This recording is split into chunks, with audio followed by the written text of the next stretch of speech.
Today on The Young and the Restless, Nikki gives Nate a warning, Adam steals into Sally's hospital room when she's sleeping, and Victoria stuns Nick. At Crimson Lights, Faith helps her mother by taking something to the patio, but while out there she flashes back to Cameron holding her captive. Her mom notices and guesses what happened. She tells her daughter it's to be expected. She urges her not to keep it bottled up and to talk to someone. Faith asks her mom to promise too. They'd hug as Chance comes in. He wanted to check on the two of them and is surprised they didn't take a day off. Sharon says they agreed it was best to stay busy. Faith offers him scones for saving their lives. When she goes inside, Chance asks how she's really doing. Sharon says Faith is trying hard. Chance asks, "What about you? Tell me how you're really doing." At the hospital, Adam walks into Sally's doorway, looks at her sleeping, and then walks away. Sally opens her eyes and glances toward the door. At Newman, Nikki greets Victoria, who wants to talk business if she's up for it. Nikki is, but she needs a hug after what their family has been through. Victoria obliges. She's glad everyone is okay and thanks her mom for letting her know. Nikki complains that the animal tried to make Nick choose between Sharon and Faith. Victoria feels that's all the more reason he needs a break. Nikki can't believe she's still pushing this. Victoria wants Nikki to be with her when she talks to him about a leave of absence. She says it's about time for him to recover from what happened with Cameron. Nikki sighs, "You don't know. This isn't just about Cameron Kirsten. Sally lost the baby."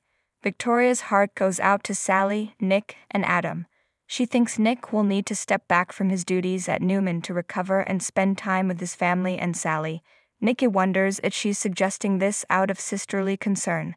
She reminds her daughter she refused to take even 1 minute off after Ashland. If Nick wants time off, it should be his choice.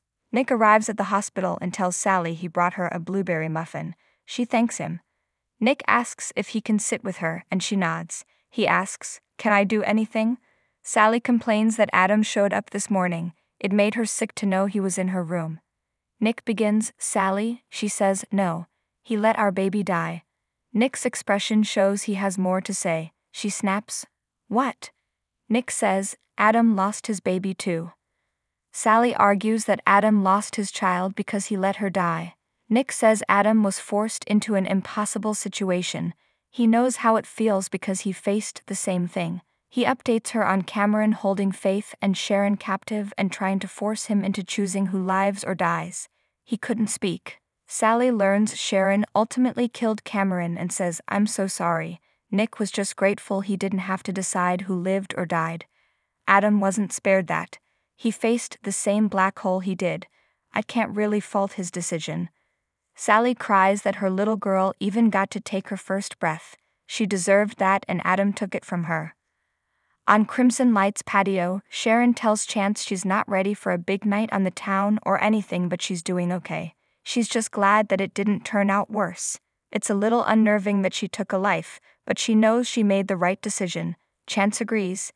Cameron was not about to surrender. Sharon grimaces, "To think we came so close to losing Faith." Chance says they didn't. She's alive and getting him free scones. "That's thanks to you, Sharon." He places his hand on her shoulder as he adds, "You saved lives."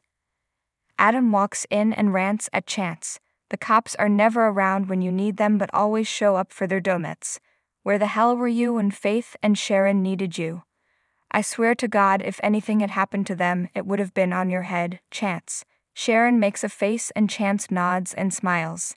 Adam continues ranting about all the clues Chance missed. Sharon argues that Chance was a hero yesterday. If he hadn't arrived when he did, she and Faith may not be there right now. Faith appears and tells Adam to be nice. He and Chance have a lot in common. "You both risked your lives to save mine. You're both heroes in my book." Adam shakes his head, "No, I'm no hero." He heads inside and Sharon follows. Inside, Adam apologizes for his lack of manners. Sharon says, "Well, you've been through a lot in the last 24 hours. I'm sorry about the baby." She asks him to be kind to himself. Adam says Elena recommended that same thing. He wonders how she can be so generous after what he did to her in the past. "A lot of people would think he deserves this." Sharon snaps, "If anybody says that to you, they have no decency. A lot of people have been through the kind of loss you've suffered, and no one deserves that." At Newman, Nikki confronts Victoria about having someone eagerly waiting in the wings to fill Nick's position. Victoria insists it's in her brother's best interests. Nikki maintains it needs to be Nick's choice. Nate knocks and comes in. He has ideas to run by Victoria. Nikki asks if his ideas are for Newman Media or Newman Enterprises. Nate would never presume to suggest ideas for the parent company when Victoria does such a great job of leading them. Nikki thinks it sounds like he supports Victoria's agenda with Nicholas. Nate realizes his leave was brought up but denies knowledge of an agenda. Nikki excuses herself but asks Victoria to wait a few days and talk to Nick before making any rash decisions. If you insist on forcing this, don't count on me to back you up. Once alone, Victoria apologizes for her mother.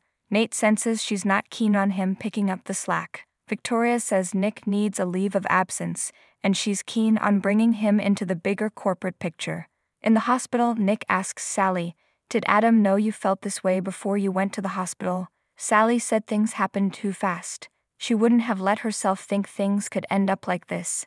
Nick points out that there's no way Adam would know it would end like this either. He knows his brother was trying to calm her down and help her through this. When she lost consciousness, he was all alone and faced with an impossible choice, so he went with his first instinct. That instinct is that he loves you. He will always put you first. Sally asks if Nick would have saved Sharon over Faith. Nick grits, "As you said, it's not the same situation." Sally cries, "You would have saved Faith, wouldn't you? She had her whole life ahead of her. Would you have saved my little girl too?" At the coffee house, Sharon tells Adam what happened wasn't a cosmic judgment of his past, it was a medical emergency. He's capable of love and compassion, even if he doesn't want anyone to know about it. Adam scoffs that he's not feeling very loving or compassionate right now. Sharon says the loss will take time to get over. Adam asks, "Get over? My baby died because of me. My one true bond with Sally is gone and she hates me for it, and I don't blame her." In the hospital, Nick takes a call from Victoria, who says their mother has updated her. She asks how everyone is doing, how he is doing, and wants him to come by the office. Nick says it will have to be tomorrow, he's with Sally. Sally urges him to go do what he needs to do. Nick tells Victoria he'll swing by the office, but he has to go check on Faith and Sharon first. He disconnects and tells Sally, "I hate leaving you." She says she half asleep anyway. Nick tells her Adam loved that little girl just as much as she did. His dreams for her were just as big. "I asked Adam to look out for you because I couldn't. I'm so sorry about that. But he was here by your every moment, at your side every second. He was all in. I know how angry you are with him, but I hope you can find a way to forgive him." Sally tells Nick he's a good man standing up for his brother even when he doesn't deserve it. Nick says he does. She needs to let it go for her own sake as well. "You're important to me. I love you." He asks her to move in with him when she gets out of the hospital. Sally gawps, "You want to live together?" Nick says, "I do. Don't decide right now. Take some time to think about it, all right?" At Crimson Lights, Nick arrives and Adam asks if he's been by the hospital. Nick says he has. Adam asks how Sally is, how she seems. Nick says she's going through a rough time. Adam muses, "Because of me." He wishes he could make Sally understand. Nick suggests he give her space to deal with her emotions. Adam leaves. Sharon and Nick agree. Their hearts go out to him. They know what it feels like to lose a kid. Nick says they didn't because Sharon's a badass mama bear. Faith appears and Nick hugs her. She tells her parents she wants to get out of there. Sharon urges her to go home if she likes. Faith says, "I mean Geno City. She may go take a summer class or get a job on campus." Sharon isn't sure she should be making big decisions after such a trauma. Nick is with Sharon on this one. Faith protests. "That man was in their house, he was there. He found her at Chancellor Park. Everywhere she goes it hits her again." Sharon cautions against running away. Faith just wants to feel normal and be with her friends. They're a phone call away. Sharon and Nick relent, and they share a group hug. At Newman, Nate tells Victoria that her mother isn't too happy about this decision, and Victor's unlikely to be pleased. Is she sure she wants to go through with this?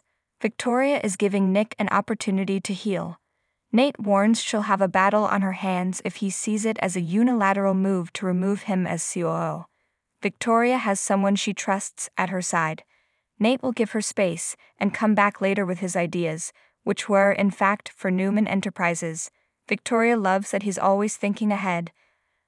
Like closing the door so they could have privacy. They kiss. Adam arrives at Sally's hospital room, where she's napping. He says, "I know that you don't want to see me, but I couldn't stay away." He has to talk to her and try to explain. When Elena came to him in the corridor and asked him who to save, his heart stopped. "The thought of losing you. I was overwhelmed. We may not be together, but I couldn't imagine a world in which you no longer existed.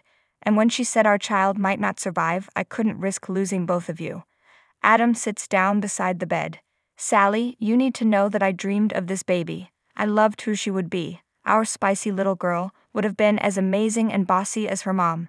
It rips me apart that I'm never going to get to meet her. But you did. She was part of you. You talked to her and sang to her. I knew the choice that you would want. You would choose her because you love her. I chose you because I love you."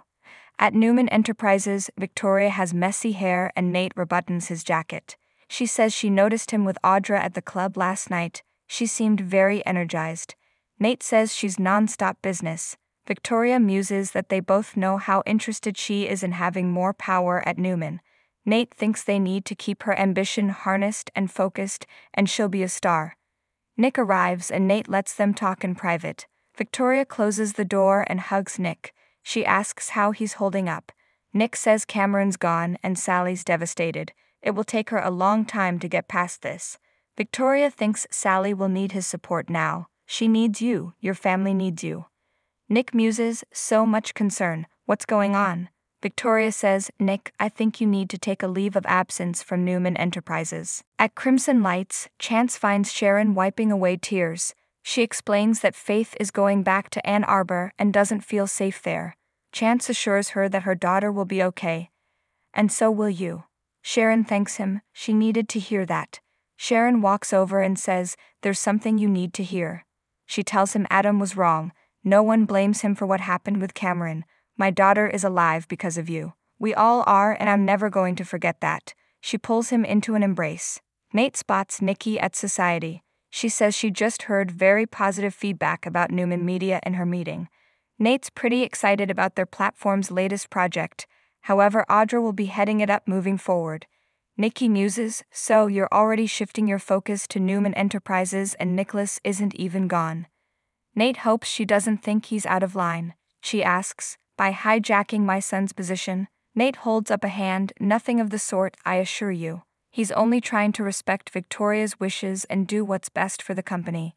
Nikki points out he hasn't always done what's best for the company he works for. Nate made mistakes and learned from them. His ambitions may upset her and Nick, but Victor respects it and encourages it even. Nikki sniffs that she and her husband hold different opinions on where and when business can take precedence over family. "I would advise you to proceed very carefully. Have a good evening." In the hospital, Adam hopes one day Sally will look at him and allow him to try and explain the impossible. He understands if she never wants to hear from him again, it doesn't mean I'll stop loving you because that is impossible. All I wanted was to protect you and the baby. I'll never forgive myself for breaking your heart. He kisses her hand and walks out. Sally opens her eyes and sobs. At Newman, Nick tells Victoria it won't be necessary for him to take time off. Victoria disagrees. This won't be easy for Sharon and Faith. Nick says Faith is already packing and he doesn't need to stop working to support the people he loves. Victoria thinks maybe he just needs more time to consider it. Nick points out that Sharon and Faith went to work this morning because they know keeping busy will help. It's the same with him and he thinks she would understand that better than anyone. He reminds her that she refused to take time off after Ashlyn died because she said working made her whole. "I feel like I need to be here more than ever," Nick tells her. Victoria booms. "Last night you almost lost Sharon, you almost lost Faith, Sally lost her baby. You have been through so much trauma in the last few days, there's no way you can see clearly to make a sound decision. I'm not asking you. The decision has already been made. I need you to step away from your role as COO.